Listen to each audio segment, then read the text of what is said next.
Hello, everyone. This is Azhar Hirani. Welcome to another episode of Practice Unlocked. Here I have Dr. Surani. Welcome. He is a pulmonologist and also a adjunct professor at Texas A&M University and a research collaborator for the Mayo Clinic. So, Dr. Surani, welcome.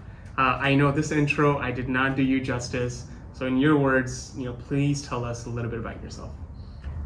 Thank you, Azhar. Nice to be here. I think it's always fun to talk and interact how you can guide either a medical student or resident or a physician or even somebody who is a junior faculty or a senior faculty or even chief or even dean, how they can progress.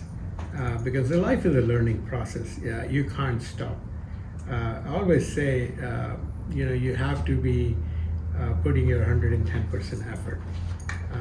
It's all like the hard work and sweat gets you somewhere.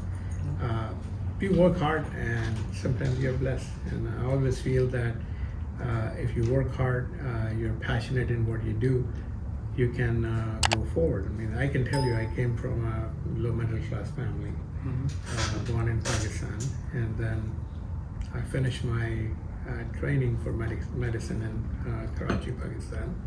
And then I came to Yale. At the time I had acceptance at a lot of universities. And obviously the financial situations were tight, so I had to defer my admission. So when I came to Yale, I think I realized the tuition was pretty high. And now if you look at the education cost, and I feel like, oh my God, that was darn cheap. So when I came in Yale, the 1 year tuition was $14,000. Wow, okay. Compared to now, what is it? It's about $70,000 to $80,000. That doesn't include the cost of living. And when I came in, the interesting thing was that they had no limit in credit hours. Whatever credit you take, doesn't matter. You pay by the semester fees. Oh, wow. So you could load up at that time then? Yes, you can load up. So normally people can take 12 credit maximum. I was taking 28 credit a semester. Oh, wow. So I tried to knock out 2-year course in 7.5 months. And obviously you're working and you're trying to get the residency interview, getting the process done, and got the master's done, and pretty much honors in most of the subject. So I think that was a thing when you're pushed against the wall. And they asked me why you try to rush it so much? And I said, well, imagine how much dollar I can save by cutting it down in a year. Not only I have to not pay you the tuition, but I get to start my residency and I can get the income. And then I went to, the Yale offered me a residency position and I turned it down. Wow. Retrospectively, people will say, what a dumb situation. Yale sent me a 4-page letter asking why I turned down the residency position and not joined at Yale. Right. And which program I joined. So I went to Chicago with University of Chicago and Michael Reese, which later on turned into UFI. And the reason to go and get that thing, because most of my friends could get a position in Chicago, not in the Yale. So looking at it from the career-wise, could it be a game changer or not? I'm not sure, but again, I think I enjoyed. I had the best 3 years of my life in Chicago. A lot of my friends and support system coming in from different countries. So a lot of the folks who are trying to come in, whether they have got the education in this country or they have the education somewhere else, the real challenge is that how you can make most out of it, how you can progress. Again, the healthcare is changing, and it is always changing, and it will never stop. We always say that the pendulum will always swing. They always say that you can always count on an American to do the right thing after they've exhausted all other options. So I think the people will keep on trying. At that time when I started in late 80s and beginning of 90s, before that, the DRG system was not there. So when I was at Yale, I worked with the guys who actually invented the DRG. Not as something to say with the pride, but not many people know that when the DRG was started, it was started as a quality assurance measure. Explain what DRG is exactly. It's a diagnostic related group. So in the past, what was happening is it was pay for service. So in 70s and early 80s, when the patient will go to the hospital, the hospital will put a bill out that if you stayed for 10 days, that put the bill to government or insurance company and the physician will bill. And sometimes, we know that if you got a small pneumonia, they would end up staying in hospital for 10 or 12 days, and they will try to recover. Okay, take a break, take a breath of fresh air. But again, the healthcare costs went up, so they wanted to see how they can limit the cost and still provide the maximum benefit. So Yale-Harvard corridor come up with the metrics where they come up with saying that if you have a CHF on an average, it takes 6 days or 5 days to be in hospital. If you have a meningitis, you may be there for 7 days. If you have just asthma, you may be there for 2 days. And they felt like this can be a good quality assurance tool where we can see which one is performing better than the average and which one is performing worse. Right. And the government realized that if somebody is able to get it out in 5 or 6 days, why we are paying for 15 days? So they say, well, you keep it for 15 days or 3 days, we are just going to pay for that 5 days. So that's how the DRG came in, and then the ICD and all those factors came in. So we saw a big transition of DRG coming in the late 80s and early 90s. And then there was a time the HMO started coming in.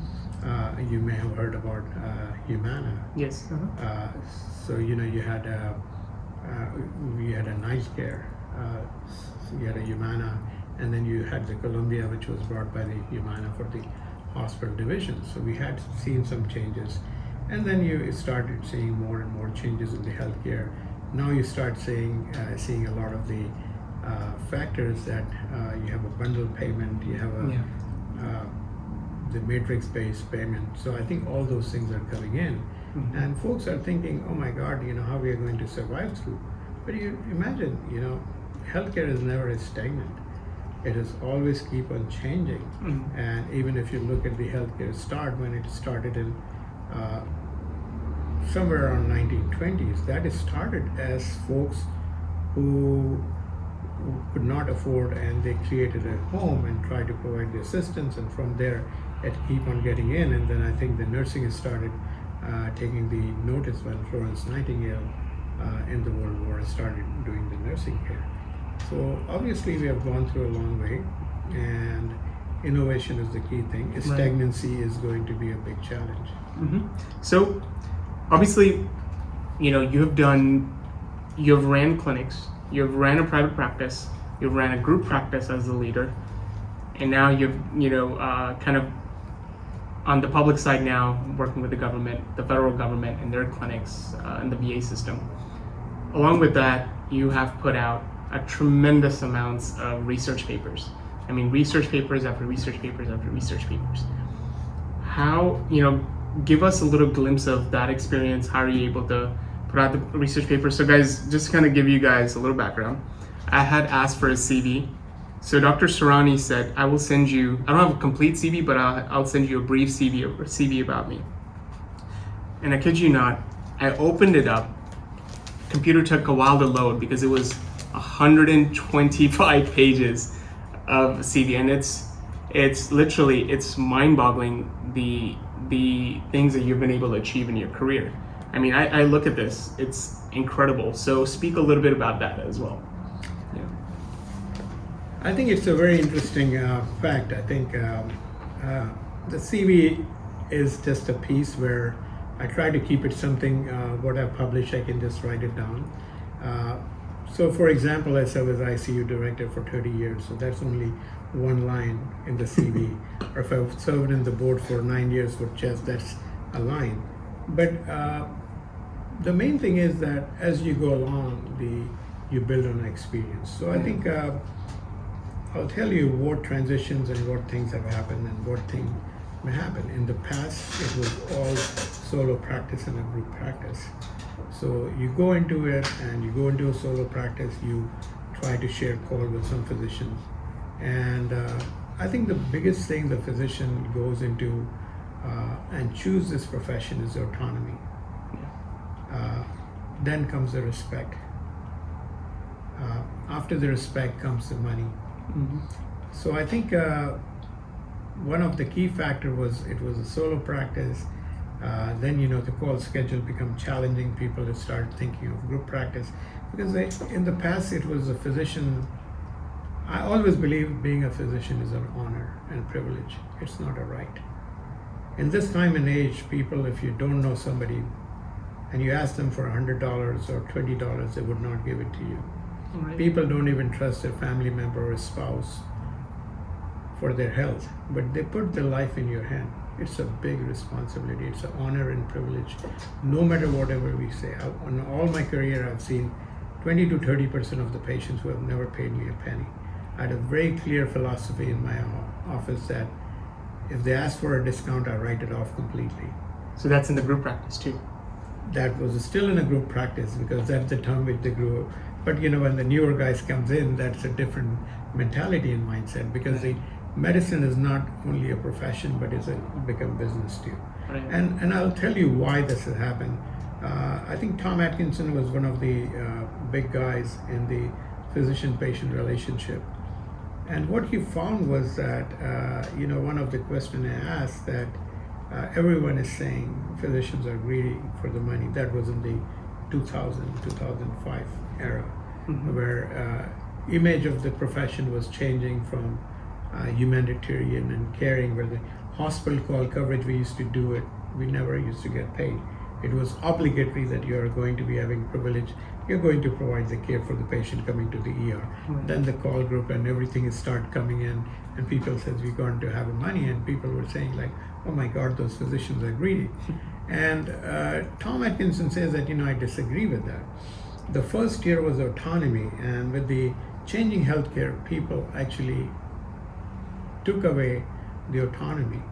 The decisions which were taken by the physicians for the patient care were now taken care by the insurance companies and managed care or the administration. Then the second year was the respect. So if you lose the first year, your default is the second year, and the respect was dwindling. So when you take away the autonomy, take away the respect, the money becomes the default position. And that sometimes is very concerning. What happens if the money is going to go away in that? Then that becomes a challenge. Then it just becomes a job for you. And that's where we are heading. And somehow or the other, we are in the area of the healthcare system, which is very unique, where physicians are not happy, insurance companies are not happy, the government is not happy, allied health professions are not happy, administration is not happy, and even business folks are not happy. So obviously we are in an area of the healthcare where something has to change. And I think we'll see a lot of disruptors in the healthcare. We'll see the artificial intelligence will playing a lot of role. We'll see the model of the healthcare being changed. In the past, we used to have the healthcare provided by just the physician and the RM. Now you will have a LVN, MA. You will start seeing the nurse providers. The pharmacists are taking the clinical role. So a lot of the things have changed. So we start with the solo practice, but then we realize if you have to survive, you have to form a group. So we did form the group. And again, the biggest drawbacks which I want you to learn is that when you form up a group, it's just like any other business. You have to grow, you have to do the merger and acquisition, and you have to run it professionally. Yeah. You can't run it unprofessionally, or you just can't run it as like a mom and pop business, because then you will not be able to sustain, because the healthcare rules and laws are changing. So that is the reason that where you see a lot of solo practitioners, and a lot of the groups have vanished. And the group which has survived, they are actually the one who have been run by the professionals, and they actually have the good administrative and management structure, and they have expanded. So when you grow and you can afford all those things, that can be much better. Now I think you will see a lot of private equity firms coming into the business of medicine. Yeah. Why not? Yeah. Because if you take the GDP, healthcare is about 22% of GDP, followed by the military services, which is about 17-18%, and then your social security. So if you take one of the largest GDP is in the healthcare. So why you want to invest something as a big corporation in something which is 1 or 2% of GDP versus 23% and growing? That's true. So At your peak, how many partners did you have in your group practice? We had a 9 pulmonary critical care, so we grew from 1 to 9 physicians. So were you the first one within the group? Yeah. And did you recruit people from out of state, or they were within within your local town that you started recruiting and putting a group together? No, or? I think one of the thing is when I moved in from the Houston, I moved to a smaller community because of the family reason. They liked the environment, and I could have got jobs anywhere. And even the major institution where I graduated, they were hoping that I can come and join as a director for years. But I think I liked there, and I felt sometimes that my need was more in the communities, because you can get a good physicians anywhere in the major town. Mm-hmm. But if you go in a smaller community, there was a largest need. You had a lack of talent. So how do you do that? So while I was in Corpus Christi, I helped to start building.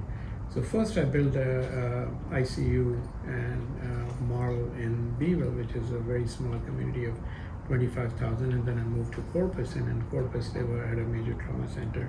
So I started creating the intensive unit care structure, and then they had another bigger hospital where we started the ICU unit from 24 beds to, when I left, it was 90 beds ICU. Wow. And you started that? Yes. Amazing. And then the other institution, the competitor, I started the other 2 institutions. So I helped them with the ICU, and then I was a GME director, and then I tried to help us start the emergency medicine residency program. And we actually they were to approve 1 or 2, and we were in competition with UTMB versus us, whether we can get approval for the EM residency program. Mm-hmm. And we actually were very successfully able to get it and make a point for approval, because the need was much higher in our community. Because if we don't train the graduate who are board certified, how we are going to get the manpower from the other places? So that program is now about 14 or 15 years going in, and it is ranked as one of the topmost program and most sought out program in the nation. So if a physician wants to do exactly what you do, or what you did at that time, how does that benefit you personally? Because I see a huge benefit to the community, from everything to where you're located and the services you provide, and also services you help the hospitals over there locally provide. Did that help you, or did that hinder you in your career by any chance? Like, what was your thought process around that, and what was the outcome of all this? So anyone coming in, I'll try to tell them you have to divide it into 2 phases. One which brings you satisfaction, the other one which brings you money. Yeah. If you can find a way which can bring you a good satisfaction and good money, go for it.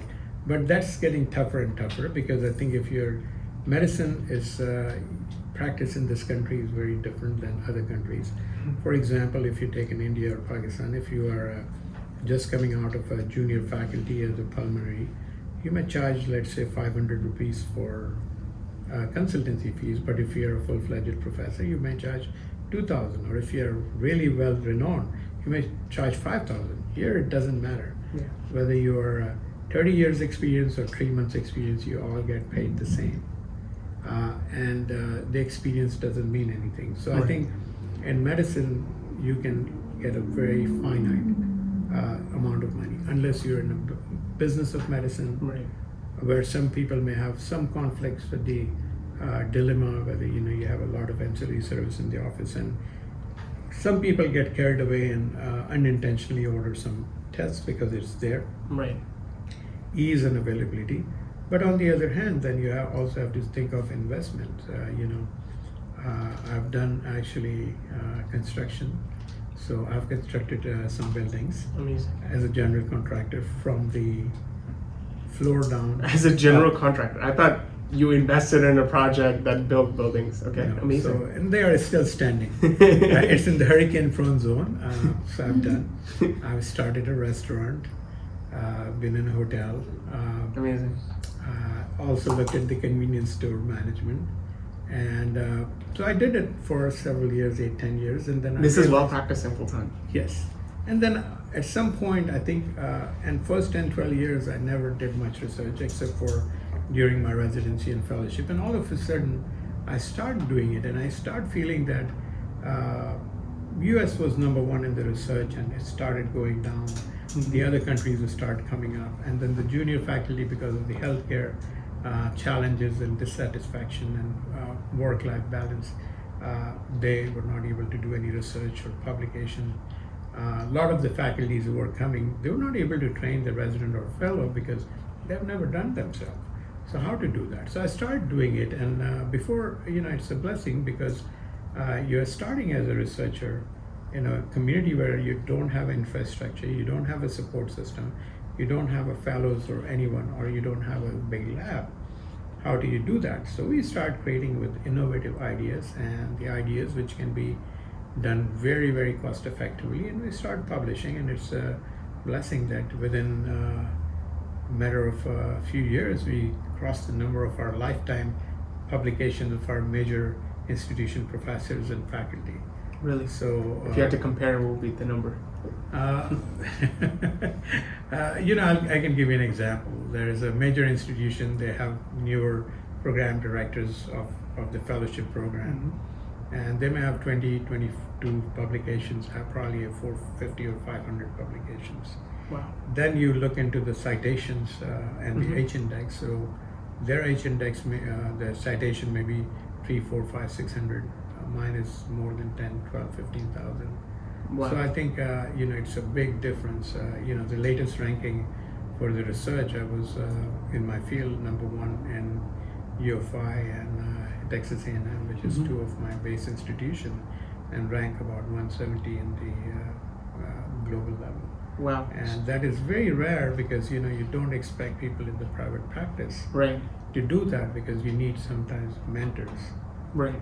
You need the infrastructures. But I think, sometimes when you enjoy it, it's not a work. It's a labor of love. I think, you have to have the full-time practice, then come home and then start doing editorial work, you start writing, you start publishing. But I think the technology has really helped, and I think the artificial intelligence and everything is going to change, because in the beginning when I used to do the paper, I have to go to the Jesse Jones Library in Baylor, and you have to, or at Yale even, I will go in and try to pull out, do the Medline search, and then pull out the journals, and then find the page and make a copy, and that whole process will take 4 days. Of course. 5 days to pull out, and half of the time you don't find half of the article, Right. because somebody has taken the journal and it's in the shelving, or somebody has checked out the book. Those things now can be done within minutes or 20, 30 minutes. And So there's, I know there's indexes online where you can go to research and things like that. Yeah, you just, search, and then you just start pulling out the papers right off the computer in PDF. So I know you mentioned the word disruptors, and also you mentioned the word AI. So I was really going to ask you, you do a lot of research, you output a lot of research papers. I'm sure, do you currently use AI to your benefit? And also, what do you think of the future as well? Will AI become smart enough to write its own research papers, and will it be as proficient as human beings? Okay, actually I'll tell you, we already done research on that. And we had actually published the abstract. The paper is probably going to be published in Critical Care Medicine. It has gone for revision, so we just revised and sent it, and hopefully, knock the wood, it will get published. So what we did is we took 80 researchers from all over the world to judge abstract or little summary of the research design and paper. So we did the artificial intelligence to design a research proposal. And we took an expert, content expert, which was a nephrologist in this case, to write it. It took 2-3 days to write it. That poor AI was given 2 hours. He wrote it, and then we sent it to 80 researchers all over the world at different level. And it turned out only 20% were able to detect which one was written by the AI. Wow. And then we also had them grade which research design was good, the follow-up and all the methodology was good. And it turned out everyone ranked AI much more superior to what was done by the lifetime work of some nephrologists. Wow. in that area. So that is actually a paper which is already, we published the abstract already in a Society of Critical Care Medicine and presented that. The paper is in revision, so hopefully it will get accepted. But that is already there. Regarding AI, I think, let me give you an example. How the AI and all those things can help you to reduce the cost. Right. A lot of the phone calls comes in which cause the burnout, and the AI can actually filter and provide pretty good responses. Right. And I think it's going to be your friend. Imagine the time when we used to learn the table 12 times 12 is 144 or something like that. I never learned it. I was never good at it. So the thing is question is, do you have a need for that? Answer is no, because you had a calculator. Yeah. People, when they came a calculator, they said, oh, you won't be able to do that. Then we start having a computer, and we thought oh my God, you'll learn how to type. Well, it doesn't the case. And when we start having a Grammarly, it watches and corrects your grammar and spell checker and editor Absolutely. and all that. Yep. We thought, oh, you would not learn the grammar, but we feel like the AI and computer is taking away your jobs. But it's not true, because human has a very finite 24 hours in a daytime. So if you take a task which is taking you 10 hours and you assign it to the computer which does it in 10 minutes, you are now left with almost so much time where you can do the better things and be more productive. So the AI or the computer is not taking away anyone's job. It's actually expand your horizon. So in other words, we are doing a self-driving car. It's coming up, fly drive car, because you're spending a lot of time in the freeway. Imagine if you get 2.5 hour extra rather than getting trapped on 10 East, you can do a lot of wonders with that time. So I think the AI is not going anywhere else. Yes, we have to create some of the markers when you do the research. And just like when we have a similarity index coming in to see if people don't plagiarize the work, Of course. Copy and paste. Of course. So AI, how you are going to detect, because they're very smart, they're not going to get caught. So now if you look at it, there are at least 15 AI similarity index checker, which will give you a probability. What is the probability it's written by the AI? And for example, I had the AI do the renewal of the wedding vows, or write my the birthday wishes. Does your wife know that? Yeah, some of the very sophisticated word which AI used it. My wife says, AI, my true love. That was a response. So, she can actually predict it. But a lot of the time, if you don't know the person, it's very, very tough. So there's some plagiarism check for AI, 15 of them. One of the, like ChatGPT, they also have a software which detects the things done by ChatGPT. So I tried a couple of the time with the ChatGPT and then ask him, is it familiar? And it comes in and tell, didn't I wrote it for you? Wow. So that was the response? Yes, I wrote it for you. And so they can actually predict. But I think, with those understanding, when the computer came in, people thought people will plagiarize or not. No, actually, it makes us more smart. It saves us time. Like systemic review and meta-analysis, which was taking us about 2 to 3 months to do. Now, I think the AI can do the same job within 3 to 4 hours. Wow. So you can imagine it will help us to lead the medicine forward. Perfect. So, Dr. Surani, so that's on the publication end or general life's end as well that we went over. How about private practice or public practice? How does AI help or hurt on the practice end? I think the AI is going to change the way the healthcare is practiced, in my opinion, that we have not even imagined. I can tell you that about 20 plus years ago, when the telehealth came in, I actually tried to implement some of the telehealth technology. That time the internet was AOL coming tongue. Yeah. And I went in the Africa and I installed the camera and the computer and give them the thing. And pathologists will take a picture of that and say what the diagnosis, and it was sent to Mayo for the capacity building. They will look at it, they agree, fine. If not, they mark the area, send it back to them, it was taking one image 6 hours to do. Now imagine if you have to send one image for 6 hours, you'll just go nuts. It's Of like course. 6 seconds or less. So then the telehealth came in, and the COVID-19 actually helped us in the area of the telehealth. And we started doing a virtual clinic visits and all those factors. But if you look at the thing, if you look at folks who have been baby boomer or the seniors, they always had the capacity to touch, feel, and see. So they want to do is they would go into the clinic and wait for 2 hours, 3 hours.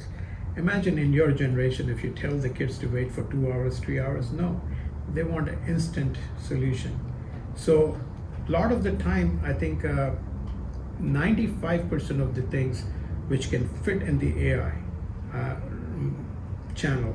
And I can tell you that, I have published several papers on the role of artificial intelligence in diagnosing sleep apnea, artificial intelligence in cancer, artificial intelligence in pulmonary and critical care, and medicine. And a lot of those things, if you look at it, let's talk about two of these specialty, which I think is going to kind of become dying and phasing off. And AI will take over for And those they will, specialties. yeah, and they will do a better job than the physicians. So first, I'll give you an example. If somebody has gone for retinal imaging, You're right. you know, when you go for a regular eye checkup, Yeah. in the past, if you go for retinal scan and looking at the retina, you have to go to an ophthalmologist or retinal specialist. Yep. Now you go for $25 buck eye checkup. They get the retinal imaging and a scan, and they will tell if you have any arteriovenous nicking, whether signs of hypertension or diabetes Wow. or any neovascularization. And that does not even cost you anything. Yep. And the accuracy of that predicting is far, far, far better than most of the clinicians. So Wow. that is history. AI is very good in pattern recognition. So if you look at the radiology and pathology, those two specialty are mainly pattern recognition. What is radiology? You're looking at the image, you have seen the image, this looks like a blood clot in the lung, this looks like a lung mass, this looks like that. Yeah. But the AI is so good in pattern recognition that human cannot compete with that. So even I was in Peru, I think about 10 years ago, and I was in a mountain and they had the TB screening. So the people will go in the van, they come out, X-ray was read by the artificial intelligence, it will say clear, and if there's any doubt, it goes to the radiology. 10 years ago. Yes, Wow. 95% of those were going away with no follow-up needed, no doctor's visit, nothing, they have normal. And that really changed the dynamic of the healthcare. Now if you look at the CAT scans, a lot of the radiologists have actually started adopting the artificial intelligence in the radiology thing. So the X-rays and CT scans and MRIs are being read by the AI, and the radiologists just oversee it. Wow. But imagine the more and more and more scans are going to be put it in. It learns a lot more. It AI. learns it more, and it will detect the things which your normal eyes cannot do it. Right. Same is the thing with the pathology, like the smallest thing, and that is the difference between how much stuff, nuclear and cytoplasm ratio it is. You cannot beat the AI, so the more and more information that can put it in, it will go in. I'll tell you, as a lung doctor, I decide if you have a COPD and I did the X-ray, PFT, or a lung function test. Right. So we did the lung function test, and after the lung function test, we saw if the patient had a COPD or not. So we did the study ourselves, and what we found was that when we did the lung function test and who has the COPD, and we just give the computer some basic information about your age, your sex, your tobacco smoking, your cough or symptoms, Right. it actually predicted the COPD chances, having a PFT proving the COPD better than the lung doctor. Wow. Now if you look at the interpretation software, in the sleep medicine in the pulmonary function test, there is the interpretation software which they use it, and these are just the computer. But if you take into the artificial intelligence, it can take it to the farther level. In sleep medicine, we are doing research. We have actually tried to design the mobile technology, and I think I've given the patent to other university. You had the patent. I've gave it to university because I was working with the University of Connecticut. So what Wow. we did was we tried to come up with some of the software where AI can predict the chance of you having a sleep apnea before even you have a symptom, just based on your body mass index, neck size, and airway pathology and waste. So the algorithm was written by you, essentially. Yes, we have published papers and all those things, and we have published several papers on that too. Amazing. And you just gave it away for public service, or? Well, it was done through the university grant, so Okay, got it. obviously it was there. That makes sense. But there are 50, 60 other people working on the same area, Fantastic. and some of them are much in advanced stage. So I think always small steps leads to a bigger steps to a Of bigger course. and bigger. So yes, the AI is there. Now coming to the clinical world. So some of the specialty like the lung function test or diagnostic or the sleep apnea test, or even we use the home sleep study, which costs $15 compared to $500, Yes. $600 on the in-lab study. Yep. And that uses AI algorithm. So a lot of the time we use two channels, like nose channel, thoracic and abdominal bladder channel. And when you send the patient home, obviously nobody is watching whole night. So one channel rips off, the other channel comes in. So the AI actually, even if you have 20, 30, 40 minutes of data, on the basis of the other channel, they can actually predict what is your apnea score is going to be very accurately. So that is already the technology there. So this diagnostic, all those things are there. Now what about the clinical? So in other words, I'm going as a patient and you're a physician, you're asking questions, you're going to come up with a diagnosis. So what the human brain does is it takes the algorithm, but human brain is very limited knowledge. What I used to do is like 150 drugs. Now there is like thousands and thousands of drugs, and there's millions of pages of information. Human brain cannot store, so our algorithm cannot be as powerful. We know the algorithm, but our memory capacity is very limited, or we know very limited capacity to work, and we can get distracted very easily. So now I can guarantee that if you go to the AI and he asks you some questions, that's what the doctors does. They ask some questions and they have some information and they come up with the answer. I can guarantee that the AI can be way better than physicians in diagnostic era and the algorithm. As we develop more and more, I think that would be the thing. And I can tell you that I think a couple of papers which I wrote it in that, you see that the model, you have a patient who goes get a diagnostic test, then it goes through the thing, the more tests, and then the physician evaluate. Rather than that going through all those things, they go through this simple test and the AI evaluates and it pulls out the data, and physician can have information with the diagnosis, and they can actually make their life very easy, and they can do a focus examination that can save time. We have a shortage of physicians. The AI can filter a lot of patients out, can help us with gathering a lot of information. There was one study which the ACA was doing, was very phenomenal. I liked it. And what they do is that they have a 180 hospital, and the computer can sync into the information of all. And the patient comes in and you have a blood culture, it comes with the antibiotic.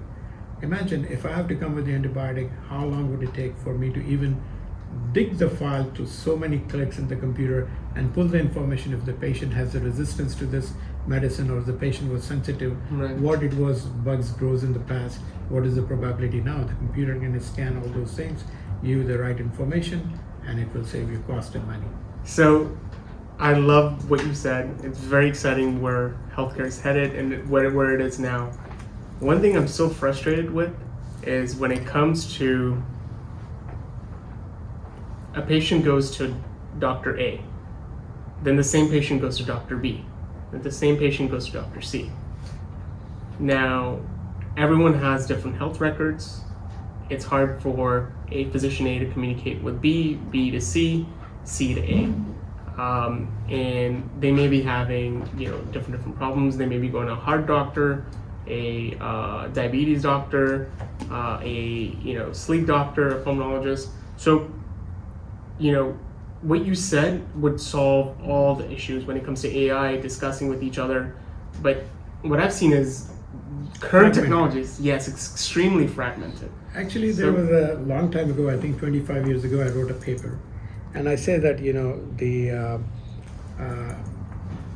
when we are coming to a computerized healthcare system, I felt that it would be failing in this country. And the reason was that any place where you take a Holland or anything, the success was that you should have one computer system. So everything can be connected, doesn't matter wherever the patient goes.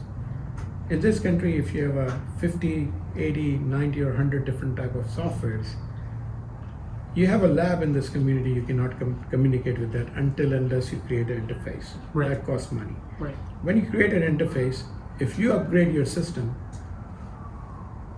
they cannot connect till they upgrade the system or Right. connecting software. I was at University of Texas at Dallas.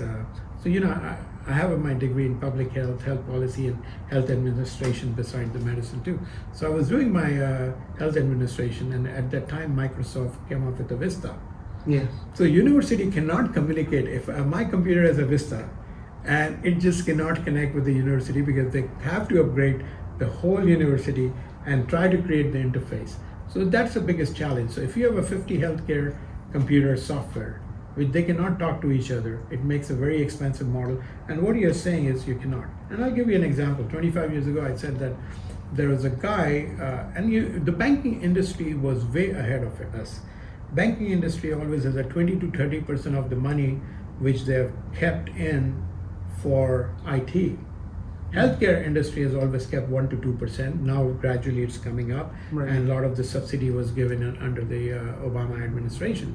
So 20 some years ago, the guy goes to Las Vegas and he started playing a gambling, and he started losing money. So he put his credit card. They gave him the money right there. Then he has to pawn something in. He put that thing in. The computer was able to pull all the information, give the money in. Poor guy lost so much money. He apparently had a heart attack. So they took him to the hospital in the Vegas. They administered him some medicine to save his life. He got an anaphylaxis reaction and he died. Then it turned out that he has anaphylaxis reaction to that medicine. If he would have got that medicine, he would die. Wow. The business and banking industry was able to get all your information like this, Yes. and the healthcare system was so fragmented. Even the most basic life-saving information of your medication or your disease or something you had it, you cannot get it. Very frustrating. So I think the solution is that this thing is going to remain fragmented because if the computers cannot talk to each other, the AI cannot help unless they have access to those computers. And how we are going to change that, I think the lobbying is the key thing. It's a free market. You can't have a one computer and one person providing all the information. But till the time we cannot cross the bridge, I think the challenge will remain. Very nice. Well, Dr. Surani, anything we've covered a lot today. Anything in closing remarks to your fellow physicians or students that are in medical school? Please. So I think the one of the thing is which you did not touch it. I think being successful in medicine is one, but as I mentioned, one thing is your passion, one thing is you have to make a money. Yes. And one of the thing is that I would suggest that from very early on, you have to find and let your money grow. Because if you keep the money in the bank, and let's say even in the best interest rate like now, you can get a 4% interest, but if your inflation is 7%, you're actually going negative 3% every year. Right. So that's not going to be the case. You have to know if you're putting 20 hours or 15 hours or 12-hour medicine, you need to make sure that you want your money to work for you while you're working, because that's going to make your life easy. That's going to be helping you to be more generous with your time in mentoring other people, with your patients. You may not be pressured to see 40 patients. You may be able to take a little less money as long as your money is growing for you. And I think I always suggest the young ones is to start investing early in the game when you're young. A lot of people say that you can do a lot of risky investments. I have a little bit different when you're very young, and when you're very little, you want to be a little conservative and you don't want to lose. Right.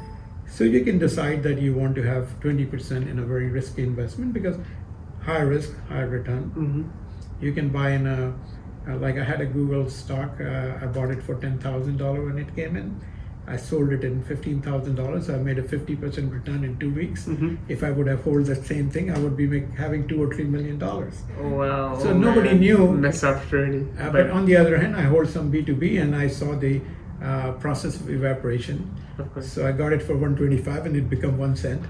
So, somebody asked me what you learned, and I said, I witnessed the process of evaporation.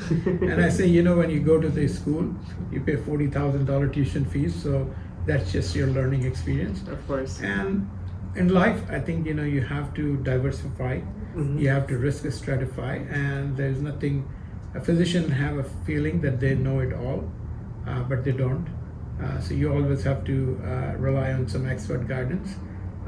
Look at it very carefully, and I think I always suggest to folks that always save certain money Mm-hmm. and then diversify and risk stratify, but do invest. Don't let the money sit under the pillow or in the bank. It would not do any good. It will just depreciate. Very nice. Well, that was a lot of wisdom, Dr. Surani. Thank you so much. Thank you so much for the wisdom that you have brought onto this podcast. I know I essentially have learned a lot of things. I know the viewers will definitely get a lot of value out of this. Thank you so much, Dr. Surani, for joining us today. I know I certainly learned a lot, and I know the viewers have as well. Up until next time, guys, I hope to bring on more thought leaders onto this podcast. We'll see you next time on Practice Unlocked. Thank you, everyone. Take care.